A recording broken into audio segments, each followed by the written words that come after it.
कई महीनों की सूखी हुई हड्डी कुत्ते के सामने डाल दो तो उसे कस के मुंह में दबा लेता है। वो मुंह में दबाकर उसको चबाता है, चबाता है, चबाता है। उसको लगता है कि इसमें से रस मिलेगा, रस मिलेगा, कुछ स्वाद मिलेगा, कुछ रस मिलेगा। अब उस सूखी हड्डी में क्या रस मिलेगा उसको? लेकिन वो उसको चबाता रहता है, चबाता रहता है, चबाता रहता है। तो चबाते चबाते क्या होता है? सूखी हड्डी को चबाते चबाते कुत्ते का जबड़ा जो होता है वो छिलने लगता है, कुत्ते का मसूड़ा कटने लगता है, छिलने लगता है, और उसका अपना खून, उसके मसूड़े का खून निकल निकल के मुंह में, जीभ में आता है। सूखी हड्डी को चबाते चबाते कुत्ते का मसूड़ा कट जाता है, छिल जाता है, और उसका अपना खून निकलकर उसके जीभ में आता है। और तो कुत्ते को लगता है ये सब रस मुझे हड्डी से मिल रहा है, ये जो खून का स्वाद मिल रहा है ये सब हड्डी से मुझे मिल रहा है। वो और कस के हड्डी को चबाता है। तो उसको जो रस मिल रहा है वो हड्डी से नहीं मिल रहा है, वो अपना ही भोग कर रहा है, हड्डी का भोग नहीं कर रहा है, वो खुद का भोग कर रहा है, खुद को भोग रहा है। तो जीव जो इस संसार में, इस जड़ जगत में जगत का भोग नहीं करता, वो खुद को भोगता है, खुद को भोगता है। और खुद को भोगते भोगते भोगते घायल हो जाता है, फिर अंत में भुगतने लगता है। इस संसार में जितने भी जीव हैं एक अवस्था के बाद भुगतने लगते हैं। कोई सुखी नहीं रहता, सब दुखी हो जाते हैं। एक उम्र होती है जब शरीर में थोड़ी ताकत होती है, शक्ति होती है, इंद्रियों में थोड़ा बल होता है, तब तक कुछ आनंद मिलता है, कुछ संतुष्टि होती है।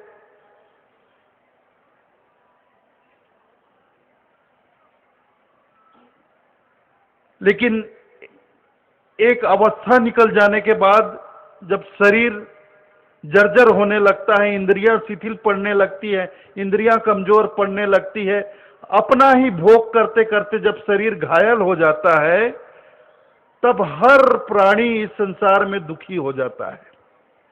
उसके जीवन में केवल दुख ही दुख होते हैं, केवल दुख ही दुख होते हैं। और जब दुख मिलता है, दुख मिलता है, तब वो सोचता है कि रहना नहीं देश वीराना है। तब उसे साहेब की बातें याद आती है, तब उसे संतों की बातें याद आती हैं कि रहना नहीं देश वीराना है, ये संसार कागज की पुड़िया बूंद परे धुल जाना है, ये संसार झाड़ और झांकड़ आग लगे बर जाना है, ये संसार कांटे की बाड़ी उलझ पुलझ मर जाना है। कहत कबीर सुनो भाई साधु, सतगुरु नाम ठिकाना है, रहना नहीं देश वीराना है।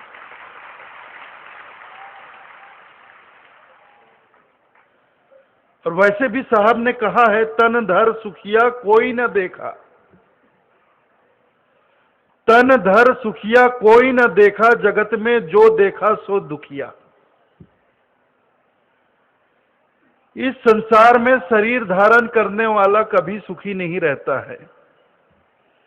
कभी थोड़ी बहुत खुशी उसे कहीं से मिल जाए, लेकिन वो बड़ा क्षणिक होता है, कुछ समय का होता है। कुछ समय का थोड़ा सा सुख मिलता है, फिर दुख, थोड़ा सा कहीं से थोड़ा सुख मिले, थोड़ी सी खुशी मिले, फिर दुख, दुख ही रह जाता है जीवन में, और अंत में तो दुख ही दुख।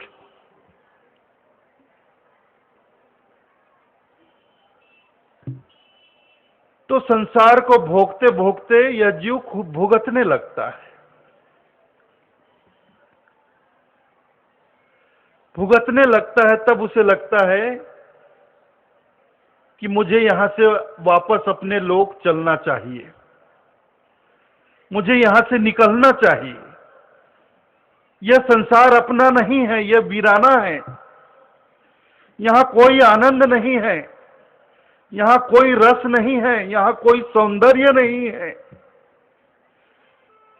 मैं धोखे में था, मैं भूल में था, मुझे लगता था मैं यहाँ मौज करूंगा, मैं यहाँ आनंद उठाऊंगा, मैं यहाँ सुख भोगूंगा, मैं यहाँ रस लूंगा, मैं यहाँ का सौंदर्य को भोग करूंगा। लेकिन यहाँ ऐसा कुछ नहीं है। यह संसार वीराना है, उजड़ा हुआ है। यहाँ कुछ भी सुख नहीं है। यहाँ मुझे नहीं रहना है, रहना नहीं, देश वीराना है। ये सोचकर जीव यहाँ से जाने की सोचता है।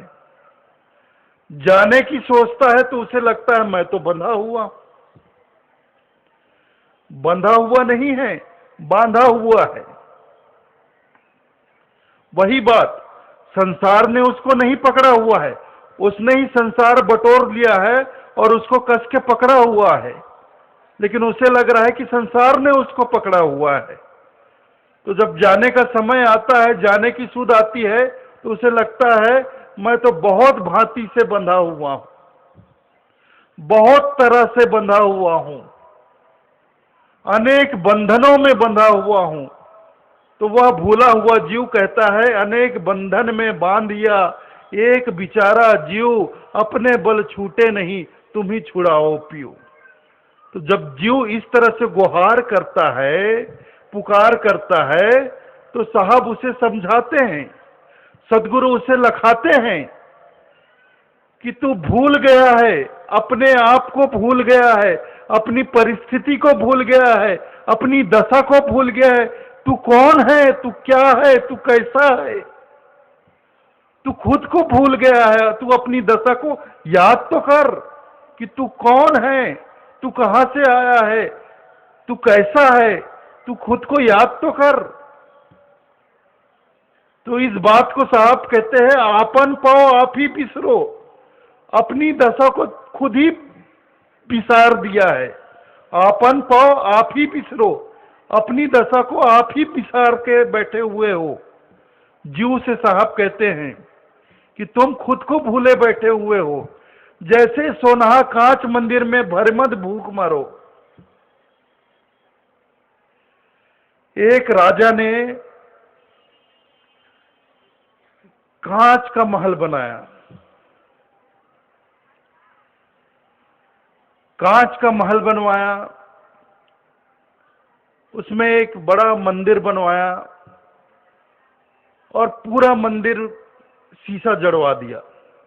पूरे मंदिर में दर्पण ही दर्पण लगवा दिया, अंदर बाहर, जमीन पे, दीवार पे, छत पे, चारों तरफ दर्पण ही दर्पण, दर्पण दर्पण दर्पण दर्पण।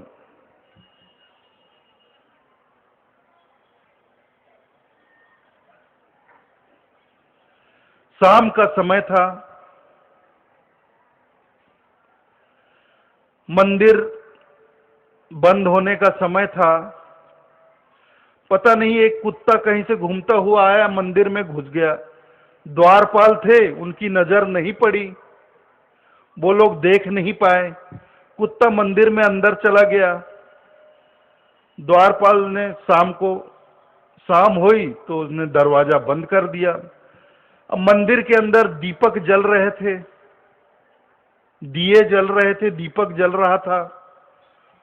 तो दीपक के प्रकाश में वो कुत्ता जिधर भी देखता था, दर्पण में उसे हजारों कुत्ते नजर आते थे।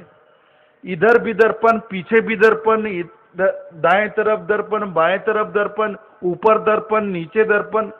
अब एक दर्पण से दूसरे दर्पण में, दूसरे दर्पण से तीसरे दर्पण में, प्रतिबिंब से प्रतिबिंब, प्रतिबिंब से अनंत गुना प्रतिबिंब। अब एक कुत्ते का 1000 कुत्ता दिखे उसे, तो उस कुत्ते ने सोचा आज तो मैं घिर गया। वो कुत्ता जिधर भी देखता था उसे हजारों कुत्ते नजर आते थे।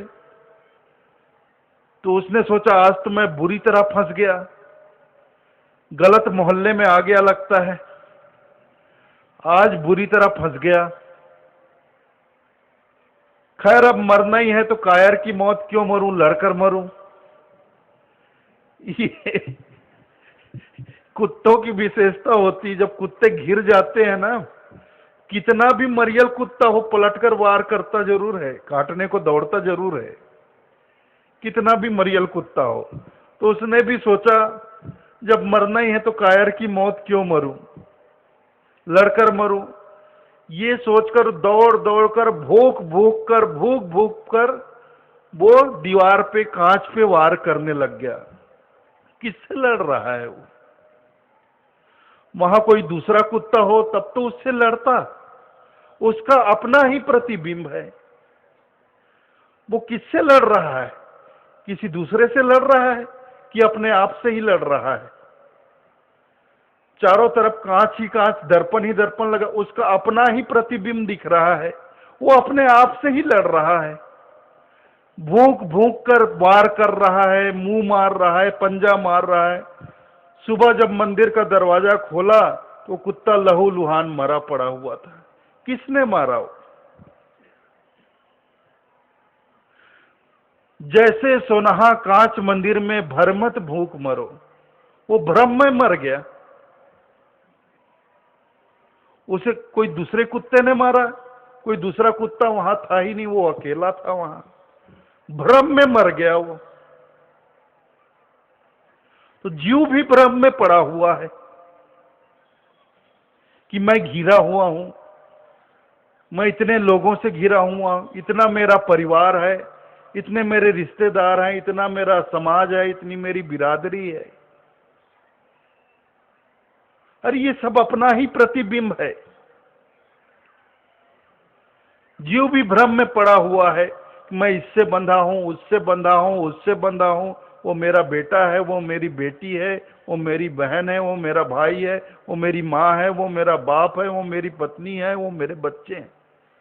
बस मैं उससे बंधा हूं, उससे बंधा हूं, उससे बंधा हूं, ये भ्रम पाल के रखा हुआ है। तो इस बात को साहब कहते हैं, जैसे सोना कांच मंदिर में भरमत भूख मरो। किसने उस कुत्ते को बांधा? किसने मारा? खुद से मरा। जैसे मुट्ठी स्वाद में मरकट घर घर नचत फिरो। आगे और उदाहरण देते हैं साहब। मरकट कहते हैं बंदर को। जैसे मुट्ठी स्वाद में मरकट घर घर नचत फिरो। जो मदारी होते हैं वो बंदर कैसे पकड़ते हैं? वो बंदर पकड़ते नहीं, बंदर खुद उनके जाल में फंस जाते हैं।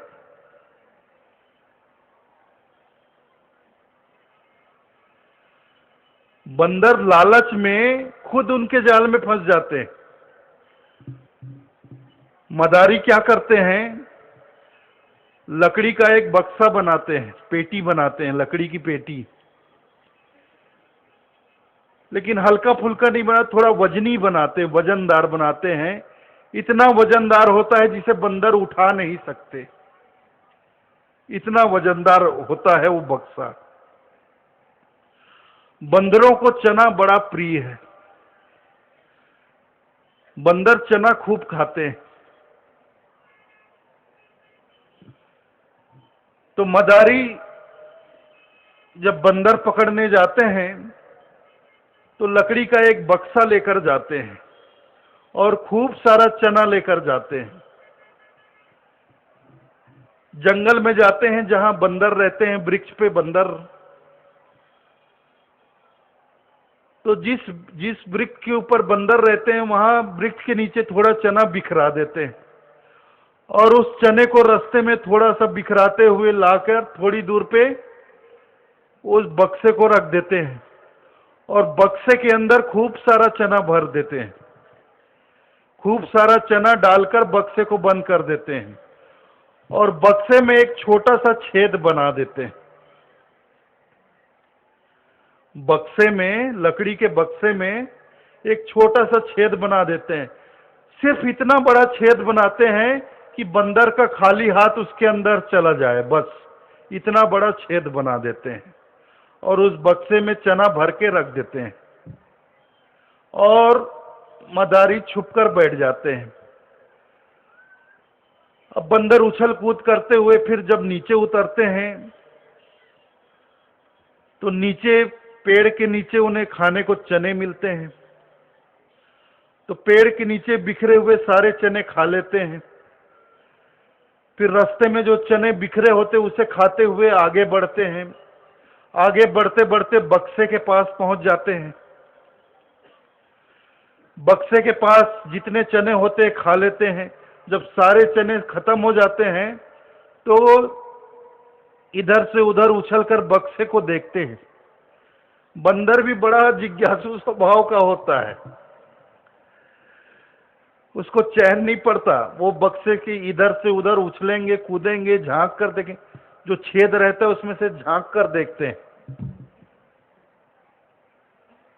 फिर धीरे से एक आध बंदर उसमें हाथ घुसाता है। उस छेद में 10-15 मिनट, आधा घंटा, 1 घंटा उछल कूद करने के बाद हिम्मत करके एक आध बंदर उस बक्से के छेद में हाथ घुसाता है। तो बंदर का खाली हाथ उस छेद में अंदर चला जाता है।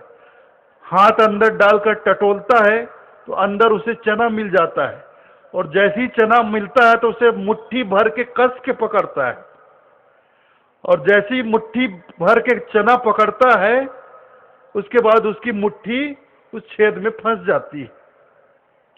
हाथ बाहर खींचता है तो हाथ बाहर नहीं निकलता, खाली हाथ अंदर चला गया। लेकिन मुट्ठी में जब चना भर लिया तो मुट्ठी फूल गई, अब हाथ बाहर ना निकले। तो बंदर चीखने लगता है, चिल्लाने लगता है, उसे लगता है कि इस बक्से ने मुझे पकड़ लिया।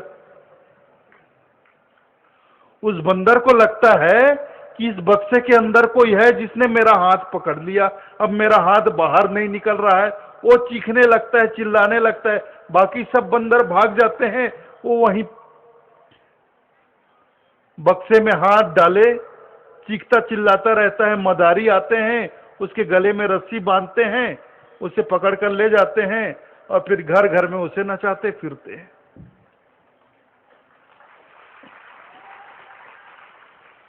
तो आप सोचो, उस बंदर को किसने पकड़ा? उस बक्से ने पकड़ा कि उस चने ने पकड़ा कि बंदर ने चने को पकड़ा?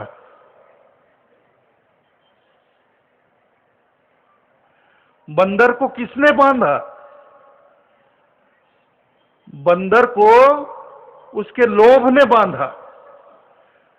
बंदर के मन में चने के लिए लोभ था, बंदर ने चना पकड़ा। बंदर का हाथ पेटी में छेद के अंदर फंस गया चने के कारण, चने को पकड़ लिया। अगर चना छोड़ देता, देखिए आप इस बात को विचार करिए, जब उसका हाथ पेटी के अंदर फंस गया, बक्से में फंस गया, उस वक्त वो शांत हो जाता, तुरंत अपने आप को शांत कर लेता। 1 मिनट, 1 मिनट, 1 मिनट, 1 मिनट, ठीक है मेरा हाथ अंदर फंस गया, 1 मिनट मैं सोचूं जरा। मेरा हाथ अंदर घुस गया, अब निकल क्यों नहीं रहा है? 1 मिनट सोच तो लूं, ठंडे दिमाग से सोचूं तो सोच तो लूं। ऐसा बंदर सोचता, थोड़ा 1 मिनट शांति लूं, दिमाग शांत करूं, थोड़ा शांत हो जाऊं, शांति से सोचूं क्यों मेरा हाथ बाहर नहीं आ रहा है।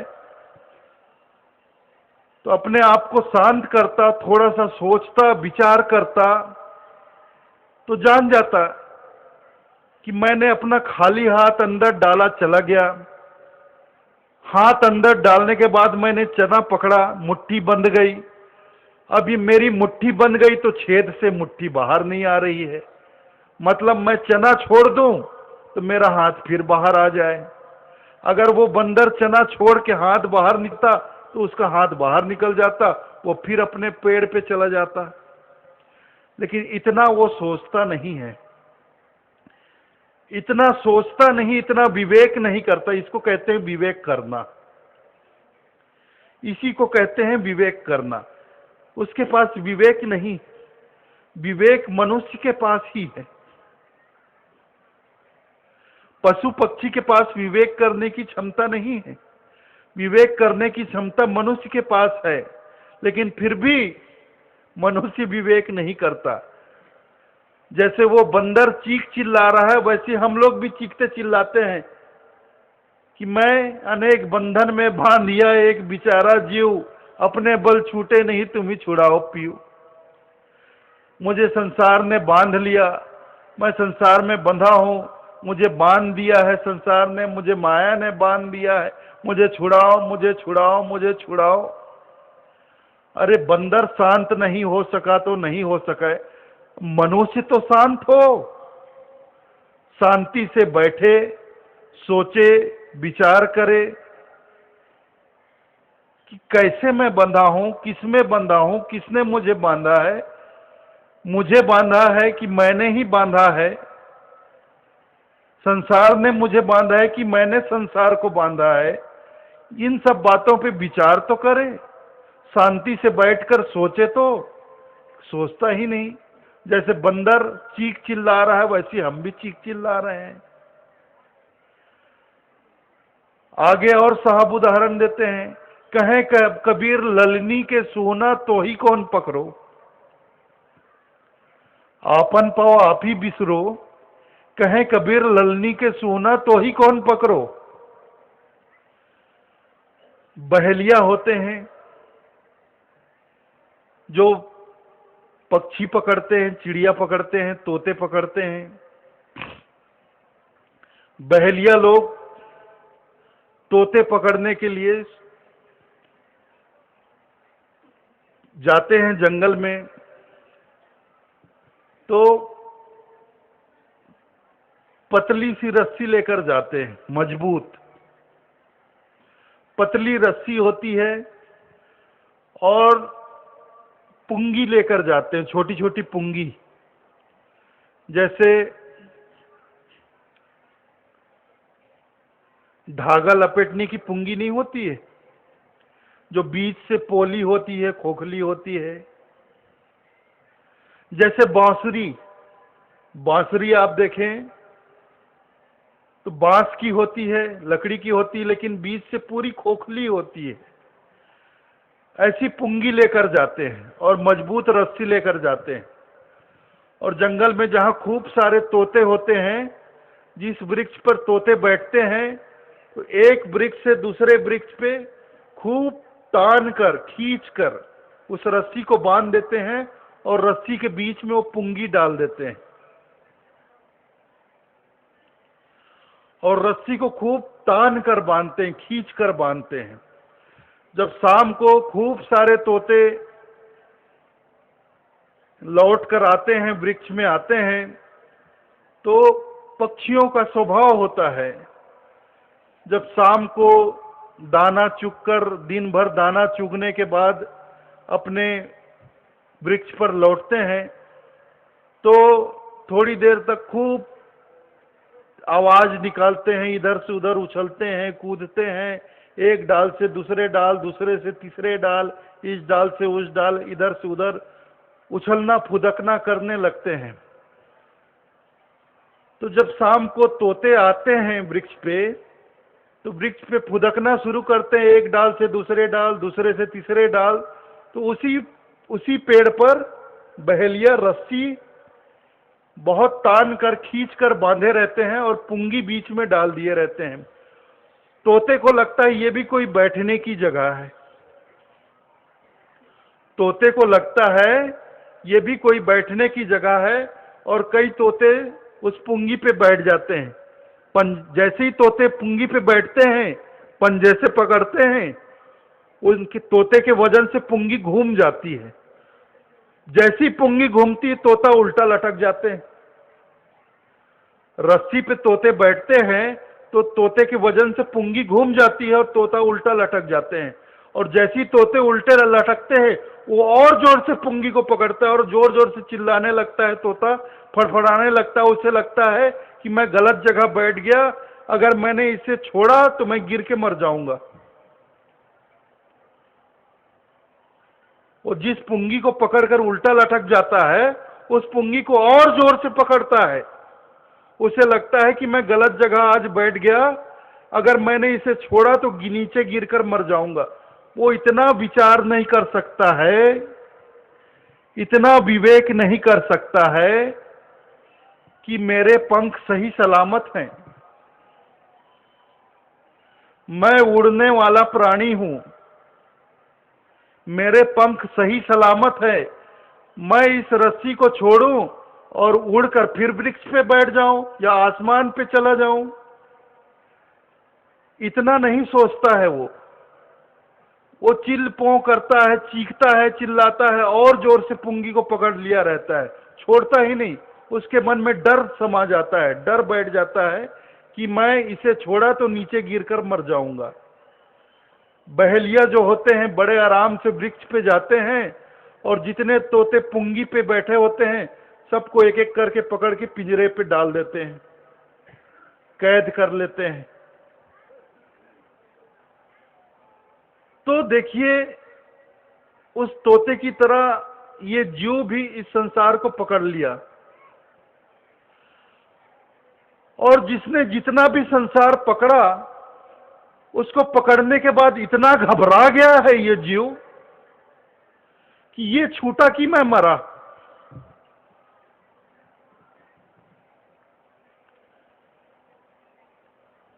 जिसके पास जितनी भी पूंजी है, जितना भी संसार है, जितनी भी जमीन है, जायदाद है, धन है, संपत्ति, जो भी धन संपत्ति जमीन जायदाद जिसके पास जितना भी है, जिसने जितना भी पकड़ा हुआ है, उसको पकड़ने के बाद यह जीव इतना घबरा गया है, उसे लगता है कि ये है तो मैं हूं, ये अगर छूट गया तो मैं कहीं का नहीं रहूंगा, बर्बाद हो जाऊंगा, मर जाऊंगा।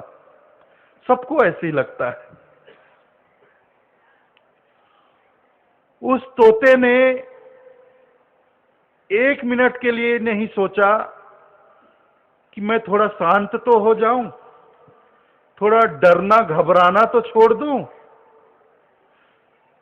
ठीक है, मैं गलत जगह बैठ गया, उल्टा लटक गया, कोई बात नहीं, थोड़ा अपने आप को शांत तो कर दूं, थोड़ा डरना घबराना तो छोड़ूं, थोड़ा शांति से सोचूं तो आखिर हुआ क्या, थोड़ा समझने का प्रयास तो करूं हुआ क्या। अगर वो तोता शांत दिमाग से सोचता तो उसे पता चलता कि वो गलत जगह बैठ गया, घूमने वाली चीज पर बैठ गया, उसके वजन से वो चीज घूम गई, वो उल्टा लटक गया, कोई बात नहीं। अगर तोता शांति से सोचता, विवेक करता, तो उसे पता चलता उल्टा लटक गया, कोई बात नहीं, उल्टा लटक गया, मेरे पंख मेरे पास हैं और बिल्कुल सही सलामत है, जैसे पहले उड़ता था वैसे अब भी उड़ सकता हूं मैं, और उड़ सकता हूं क्या, लो मैं चला उड़ा, उस पुंगी को छोड़ता और उड़ के फिर वृक्ष पे बैठ जाता, या उड़ के दूसरे वृक्ष पे चला जाता, या आसमान में उड़ जाता, लेकिन इतना सोचता ही नहीं है वो। तो कहे कबीर ललनी के सूना तो ही कौन पकड़ो, साहेब पूछते तुझे किसने पकड़ा है।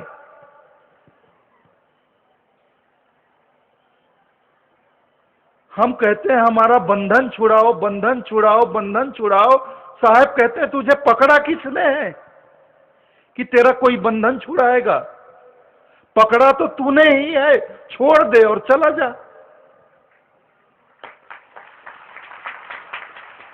अरे साहब कहते हैं 10 द्वार का पिंजरा, 10 द्वार का पिंजरा तामे पंछी पौन, रहीबो तो अचरज भलो निकसे अचरज कौन। 10 द्वार का पिंजरा तामे पंछी पौन, पिंजरे में पंछी है, पिंजरे का दरवाजा खुला हुआ है, पिंजरे में पंछी है, पिंजरे का दरवाजा खुला हुआ है, पंछी उड़ नहीं रही है, पिंजरे में ही बैठी है, तो आपको बड़ा आश्चर्य होगा कि नहीं होगा। उड़ जाए, पिंजरे से निकल जाए, आसमान में उड़ जाए तो आपको कोई आश्चर्य नहीं होगा, लेकिन पिंजरे का दरवाजा खुला है फिर भी पंछी पिंजरे के अंदर ही बैठी है तो आपको बड़ा आश्चर्य होगा। तो इस बात को साहब कहते हैं 10 द्वार का पिंजरा तामे पंछी पौन, रहीबे तो अचरज भलो निकसे अचरज कौन। इस 10 द्वार के ये जो शरीर है ये 10 द्वार का पिंजरा है और इसमें जीव रूपी पंछी बैठा हुआ है और इस पिंजरे के 10 दरवाजे खुले हुए हैं, 10 के 10 दरवाजे खुले हुए हैं, फिर भी ये पंछी बैठा हुआ है, इस पिंजरे को छोड़कर उड़ नहीं रहा है। तो रहिबे तो अचरज भलो, पिंजरा खुला होने के बाद भी पंछी बैठा है, ये आश्चर्य की बात है। छोड़कर उड़ जाए तो इसमें कोई आश्चर्य की बात नहीं होगी। इस भवसागर से जीव निकलकर चला जाए तो इसमें कोई आश्चर्य की बात नहीं है। आश्चर्य की बात इसमें है कि जीव इस संसार में, इस भवसागर में सब रास्ते खुले होने के बाद भी बैठा हुआ है, मुक्त होते हुए भी बैठा हुआ है। वो विचार ही नहीं करता है, विवेक ही नहीं करता है।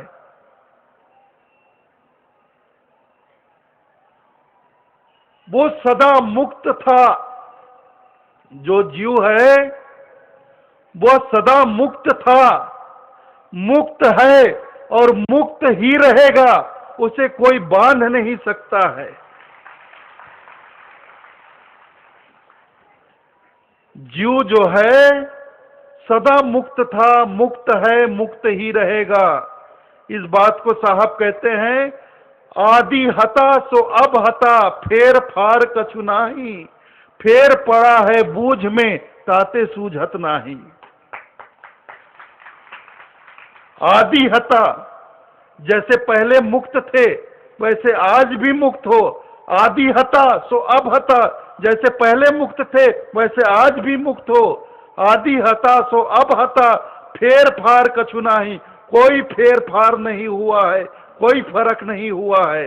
फेर पड़ा है बूझ में ताते सूझत नाही, फेर पड़ा है तो समझ में फेर पड़ गया है, सोचने समझने में फेर पड़ गया है।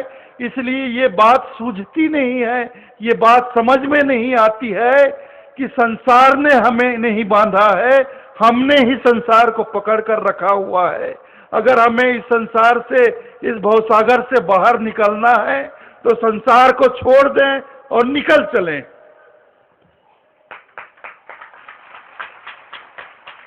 कहे कबीर ललनी के सोना तो ही कौन पकड़ो।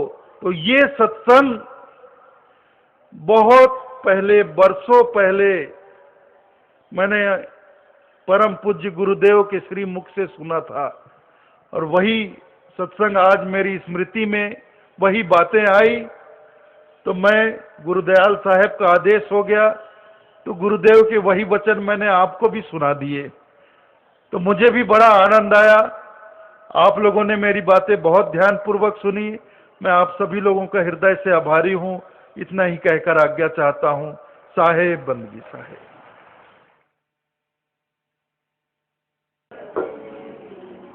अमर हो साहिब, अजर अमर हो साहिब, चारों युग में भी गुरु जय जय सत्य कबीर,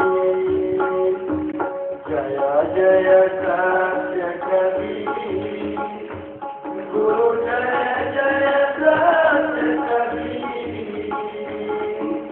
अजर अमर हो साहिब, अजर अमर हो साहिब, चारों युग में भी गुरु जय जय सत्य कबीर। सत्य नाम सत सुकृत, सतरथ हत कामी, गुरु सतरथ हत कामी। विगत कलेश सतगामी, विगत कलेश सतगामी, त्रिभुवन पति स्वामी।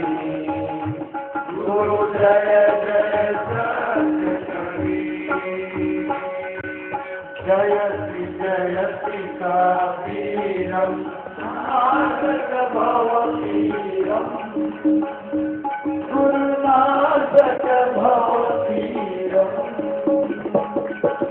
भारव मनुज शरीरम, भारव मनुज शरीरम, विद्रुमण शरीरम।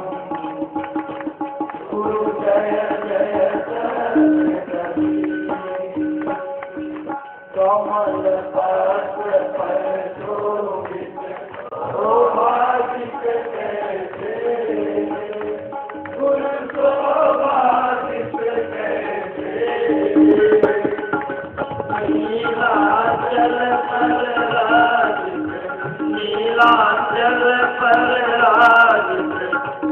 कामनी जयती गुरु जय जय सत्य कबीर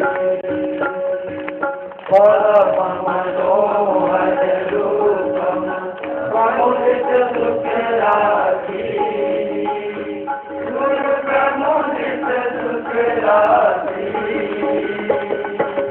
अति अभिनय विनाशी अति अभिनय विनाशी काशी पुरवासी गुरु जय जय सत्य कबीर हस्त उपारण कारण प्रगटे तनधारी गुरु प्रगटे तनधारी पारक रूप बिहारी पारक रूप बिहारी अविचल विकारी गुरु जय जय सत्य कबीर साहिब कबीर की आरती अगणित अघहारी गुरु अगणित अघहारी धर्मदास बलिहारी धर्मदास बलिहारी लोक मंगलकारी गुरु जय जय सत्य कबीर साहिब कबीर की आरती जो कोई गावे गुरु जो कोई गावे भक्ति कदारत पावे मोक्ति कदारत पावे भावे नहीं आवे गुरु जय जय सत्य कबीर जय जय सत्य कबीर गुरु जय जय सत्य कबीर अजर अमर हो साहिब अजर अमर हो साहिब चारों युग में भी गुरु जय जय सत्य कबीर गुरु जय जय सत्य कबीर गुरु जय जय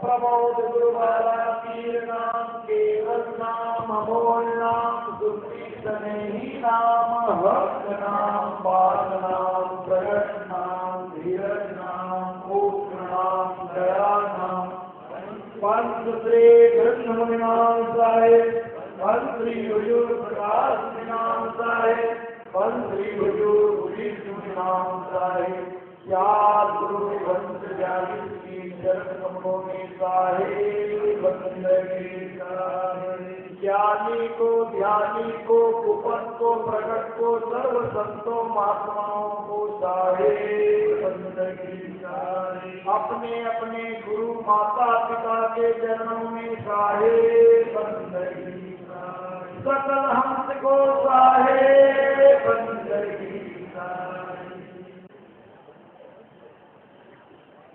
सभा का यही का विसर्जन होता है। आप समस्त श्रोताओं से निवेदन है आज का सभा यही विसर्जन करते हैं।